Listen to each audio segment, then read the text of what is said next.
15 heures et nous sommes le lundi 1er juillet. Mesdames et messieurs, bienvenue sur Télé Djibouti dans cette édition de votre journal de 15 heures. Les titres de l'actualité. Message de félicitations du président de la République, Ismaïl Omar Guelleh, à son homologue réélu de Mauritanie. Également dans l'actualité de ce 15 heures, 43 morts et 111 blessés au cours des dernières 24 heures dans la bande de Gaza.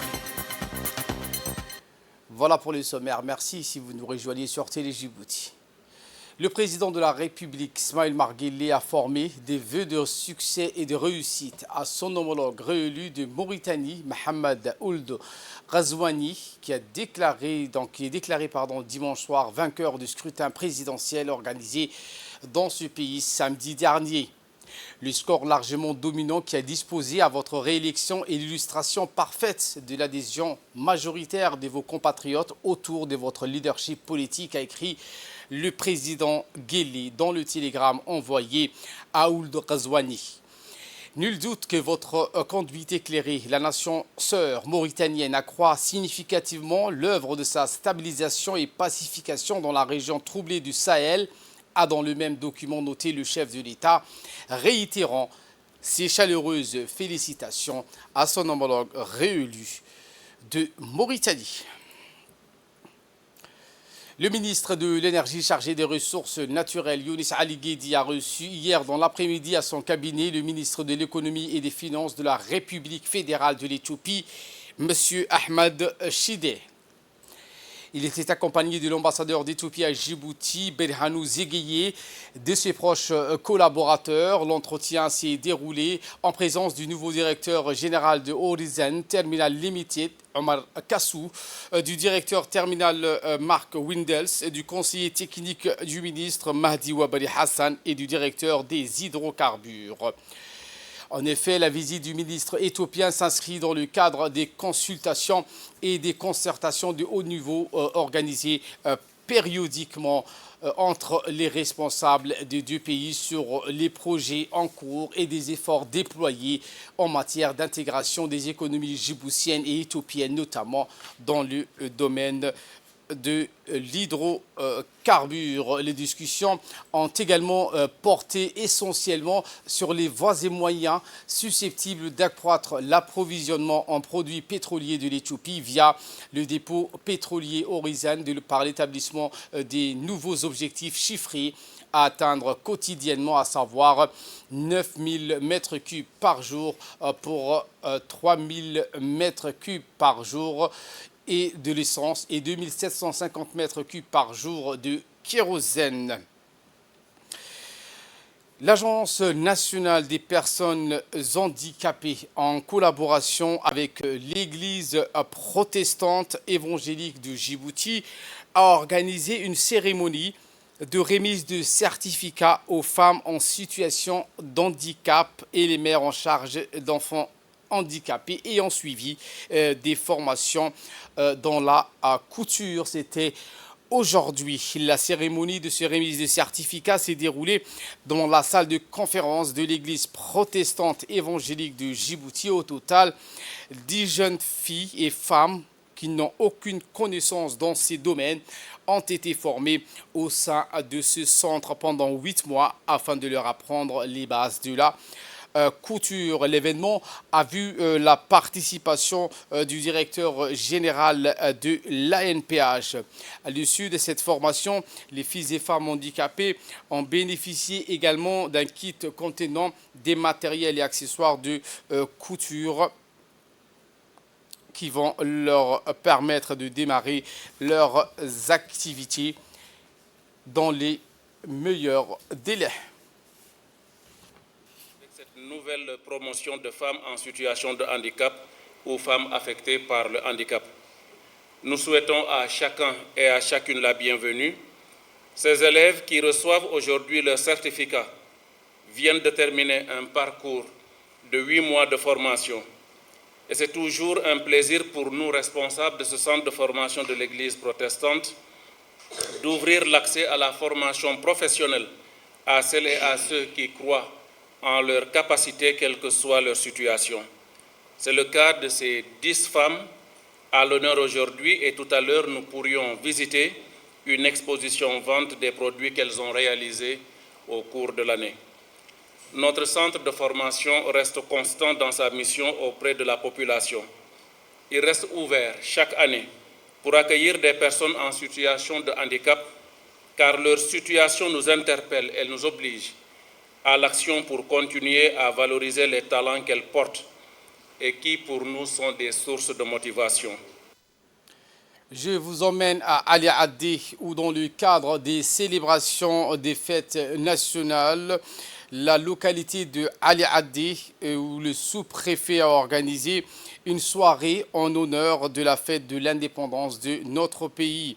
Le sous-préfet Shaban Dair Moussa et les habitants de cette localité se sont massés également pour fêter dans l'allégresse le 27 juin 2024 qui coïncide avec le 47e anniversaire de l'accession de notre pays à l'indépendance nationale. Voici donc une ambiance de l'événement.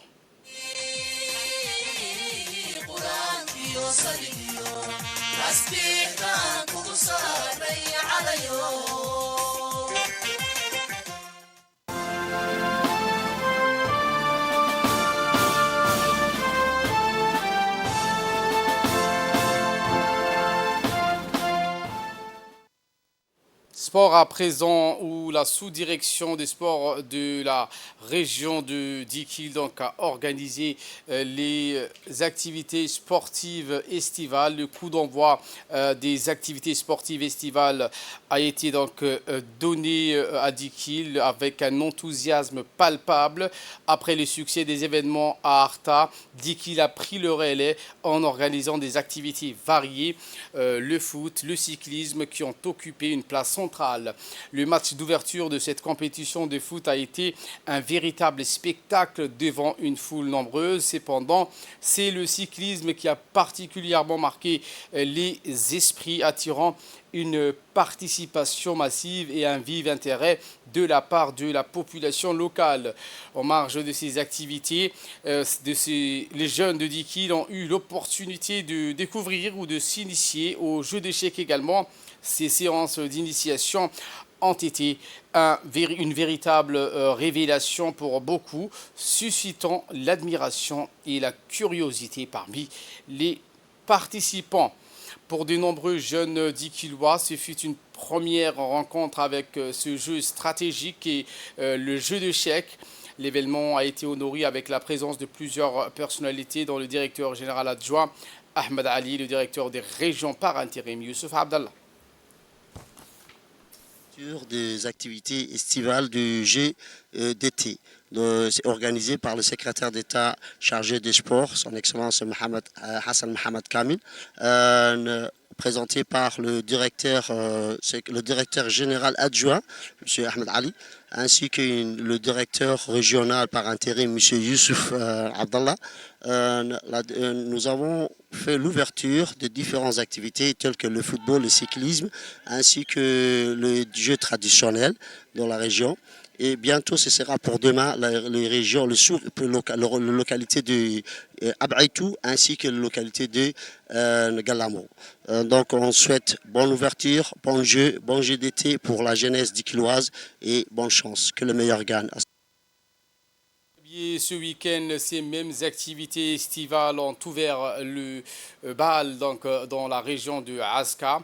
C'était dans le complexe sportif, plein à craquer. Les athlètes ont assuré le spectacle au plus grand bonheur des spectateurs venus prêter main forte à leur héros. Cette initiative qui vise à promouvoir la pratique du sport et à encourager la participation de tous les citoyens, jeunes et moins jeunes, dans des activités physiques bénéfiques pour la santé et le bien-être. L'événement a réuni l'ensemble de la famille sportive Assadjoug, marquant ainsi le lancement réussi des activités.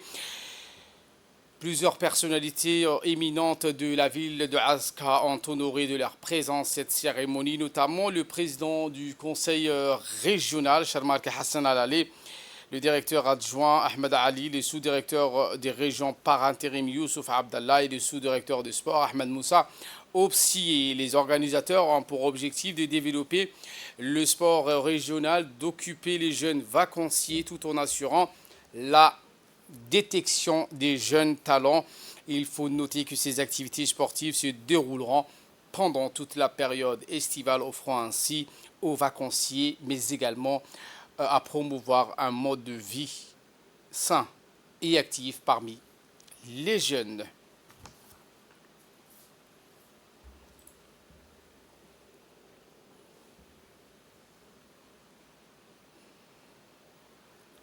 En nouvelles du monde, je vous le disais en titre, 43 morts et 111 blessés au cours des dernières 24 heures.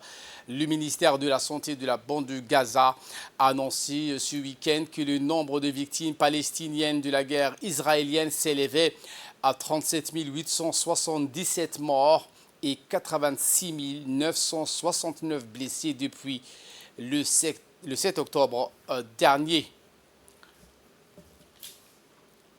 Voilà pour l'essentiel de ce 15h. Merci à vous de nous avoir suivis et très bonne suite des programmes sur Télé Djibouti.